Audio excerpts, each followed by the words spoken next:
Welcome to Clearing the Clutter Inside and Out with Julie Coraccio. Every Tuesday at 1 p.m., Julie interviews experts on all areas of clutter: physical, mental, spiritual, and emotional. A clutter coach and professional organizer, Julie also offers tips to help you get clutter-free for a more joyful and fulfilling life. So today we're going to be talking about honoring all emotions. I believe that a lot of times people get stuck because they see things as good and bad. For instance, hate, anger, rage, jealousy, those are seen as bad emotions. While we could argue that they can be seen as bad emotions, I want you to start perhaps considering to have a different perspective, which I'll talk about today. I believe that we need to honor all our emotions and step back and be neutral and not label it as something that's good or something that's bad. Because I think, one, that's where we get stuck a lot, because if we're like, oh my gosh, this is a bad emotion, I can't acknowledge it, I have to ignore it, instead of understanding you're human. And even if you're really spiritual, you're going to have those days when you're completely human. You know, I work on myself constantly, and I just said the other day, good gosh, how many layers can one woman have? It seems sometimes that it's never ending, and I think, oh, I've just released this layer, only to find maybe a couple weeks later a new one. So I want to use what happened to me this week as a good example. I am a former stufferer of emotions. I didn't acknowledge things. I would just stuff it down. Now, as I'm sure you know, if you ignore something, stuff it down, it's going to come out in some way. And I would say for me, the biggest way it would come out would be through emotional eating.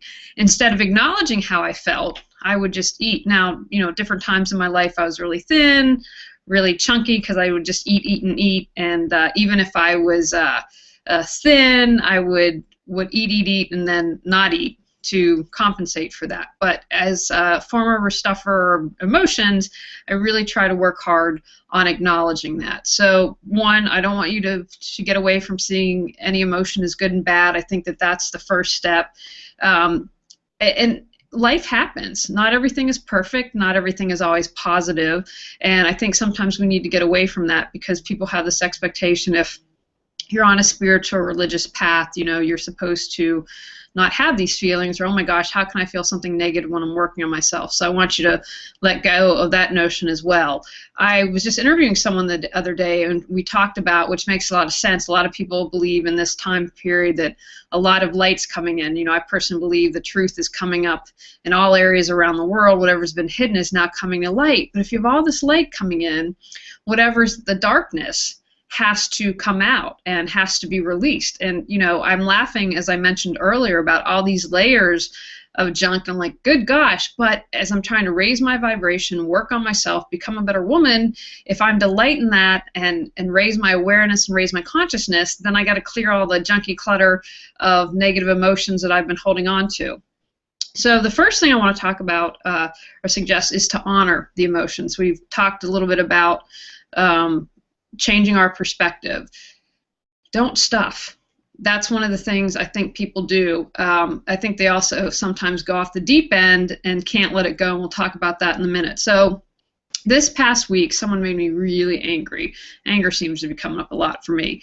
And I wasn't going to be confrontational. You know, unless someone asks for my help, I'm trying really hard to not say, hey, victim mode, hello, don't play the victim card. And so someone did basically question my integrity, and it was very apparent for me, because I was able to stand in non-judgment and be neutral. I'm like, okay, this is their issue, as it is with anything in life. Remember, don't take anything personally, because whatever someone is throwing at you is only a reflection of themselves. It's how you react that we need to pay attention to. So I thought about it, and I thought, okay, I'm upset, and I just calmly said, well, you know, all you had to do was ask, and had a response. And then a couple of days later, I did a longer email, but I was angry. And I came home that night, and I laughed, because I ended up getting up at 1 o'clock in the morning. So what do you do when you're up? I perused Facebook, and I laughed because I saw this post that was depending on what time you would wake up, what it correlated to. And I was up from about 1 to 3, and that correlation was the liver and anger, and I kind of cracked up because I was completely pissed. Now, in the past, I would have tried to stuff it down, would have eaten a pizza or chips or ice cream, pick your poison. But what I ended up doing was I'm like, okay, let's just acknowledge this and sit with it.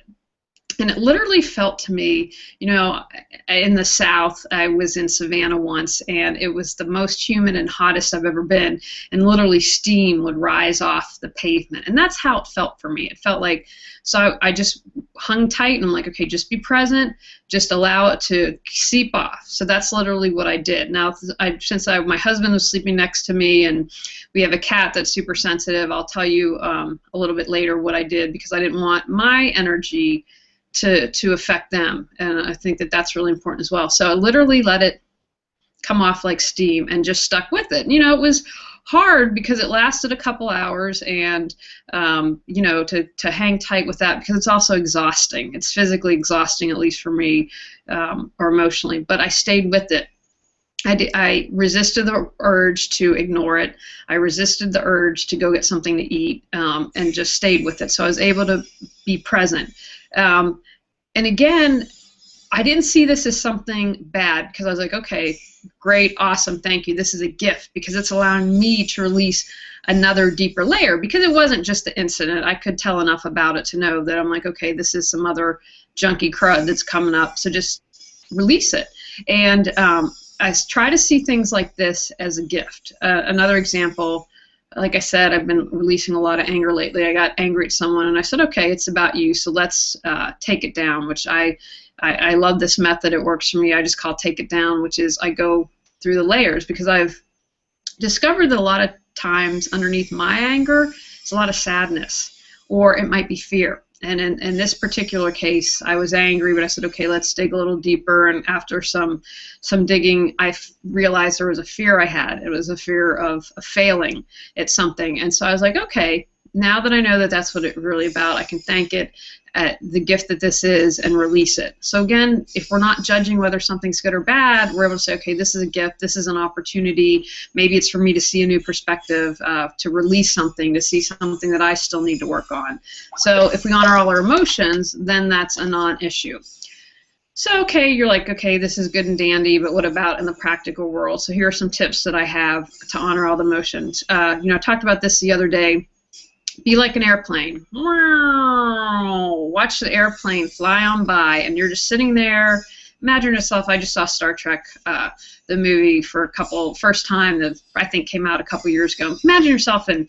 I'm partial to Captain Jean-Luc Picard, but imagine yourself in the nice captain's chair, and you're just sitting there, and you're watching, and you're observing, and you're doing it from a place of non-judgment, and you're doing it from a place of just kind of holding space to what you can learn. Like I did the other day, like it was obvious to me why this person was upset at me. And so I just sat there and observed, and I didn't engage. It was tough. I mean, I'm still human. I want to say, you're in complete victim mode, but I didn't. I'm like, okay, observe what's happening here. Don't let it bring you down. And that's something that I want to really emphasize. I'm in an interesting point in my life where I'd been doing something for a while, and the people that had been involved with it, some intimately and some on the periphery, are just at a different level of consciousness and awareness that I am. But I found that it has been a challenge for me to even be around that energy, because it brings me down. Because, like in this particular situation, I'm like, I'm not going to engage. I'm not going to allow someone else's actions to bring me down, because I have control over that. I don't have to drop down to the drama. I saw this great Polish proverb that I posted on Facebook and on Google Plus saying, not my circus, not my monkeys. That's my new favorite mantra. Not my circus, not my monkeys. I'm not going to engage in your drama. I'm not going to allow it to bring me down. So can you be in non-judgment and observe what's happening, and at the same time honor what you're feeling? You're neutral. You have no judgment. Okay, I feel anger now. Okay. All right, that's going to be, oh, I might have a little bit of shame popping up. Here's some fear and sadness. And again, being like, okay, think of yourself as a curious reporter, or you're doing research or something, and that's kind of the perspective you want to come from. So you allow it to come up, you honor it, and you see what messages you can get from it. I interviewed someone yesterday, and she said, ask why. Why is this happening to me? And I think that's a wonderful place to start as well.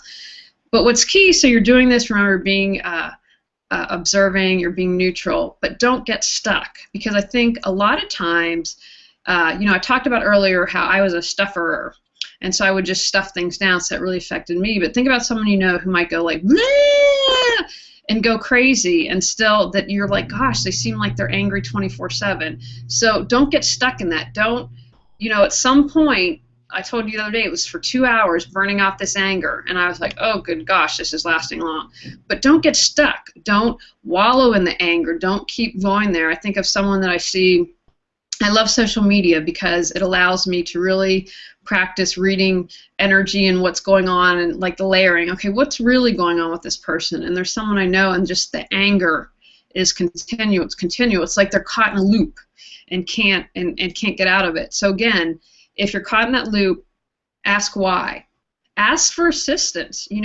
I have asked the universe, okay, I need help with this. I'm bothered by this and I can't figure it out. If there's a trusted friend that you can talk to, whatever it is that you're comfortable with. If you can use crystals, if you can stop and meditate, wake yourself up. Don't get caught in that loop and get stuck. And you can still honor and do that, but allow it to come up, but don't get stuck.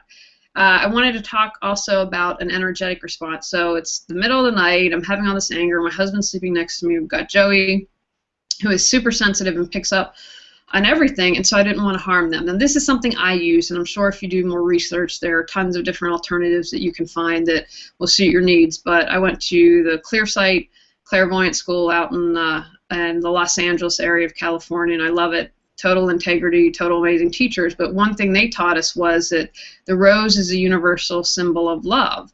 And so that way, if someone's bothering you, you put them in the rose and blow them up, and then you push that energy away to be recycled. That's why I love the universal recycles everything. The universe is green, go green. And so then it goes back it's transmuted and goes back into regular energy to be recycled again. So if someone's driving you nuts, put them in a rose and blow them up because you're surrounding them with love. So you're not doing anything negative. You're not doing anything that's creating karma. That's something that I think that's great. Also, what I did was, as the anger was seeping off, I put big, light, white roses all around me to catch all of this negative energy that was coming off, so it would stay within my aura and within me, and it wouldn't affect my husband or the cat. And then the other thing I did, because I thought, wow, you've got a lot coming off here, I had a backup plan. So I literally, just in that moment, have never done this before, but I believe intent is so important. And if you have the intention and this is what you believe it's going to do, then the universe steps up, God steps up, whatever language you prefer, to help with that. Because remember, everything is energy. So I literally visualized at one on the left and right side, both at the feet and my head, these big rainbow vacuum cleaners just sucking up anything that the roses weren't catching and sucking up all that negative energy, so no one in the household would have that, because I think that's really important as well. And so I just did that, and again, same thing, put everything in a rose, put all the roses together in one giant rose, blow them up, and then push them away, and then visualize, okay, that's now transmuted and into good groovy energy again, because I think that's really important. We're all energy. And so I've also learned, I've been working with a healer as well, who said to me recently, she said, I think you're an empath, and that was news to me. I'd always been kind of, I think, a compassionate person, but it just means I need to do more work, and I need to be really aware of whose energy, and as I mentioned earlier, I'm getting to the point where if someone's just not working on themselves and doing things, or continues to be in the victim mode or whatever it is, it's physically hard for me to be around. So I'm working on learning some new techniques to help with that. But I want to encourage that, if you're in the moment feeling your emotion, and it can be intense, but that you do some energetic work so that others around you don't need to get in your muck. So I'm going to encourage you this week to honor all your emotions. Don't see anything as good and bad or negative. Respect where you are in the process. We're all going to learn until we die, and just honor, like, okay, this is where I am on my path, and just keep working. And I truly believe, I was working with someone the other day, and they're doing awesome because they're taking that step forward, they're trying, and they're moving, and they're doing something. So I encourage you to honor all your emotions. Don't see anything as good and bad. Love and respect where you are. And remember, don't allow this, but after this thing, then I got up and did a walk the next morning. Being in nature really soothes my soul and makes me happy. So when you do that, acknowledge it was something and balance it out and do something nice. But when we hold on to the emotions, such as whatever it is, it creates clutter in our life. And by doing that, it allows you to just free up another layer, and it allows you to get to that more authentic self that is you. And when you don't have all this junk cluttering your life, you can see clearly, you know what you're meant to do, and you can get going on that life purpose that you have. So all right, everyone, get out and clear the clutter this week and honor all those emotions. Thanks for joining us on Clearing the Clutter Inside and Out. You can find out more about Julie Coraccio and her services at reawakenyourbrilliance.com. We'll see you here next Tuesday at 1 p.m. Remember, the journey of 1,000 miles begins with one step.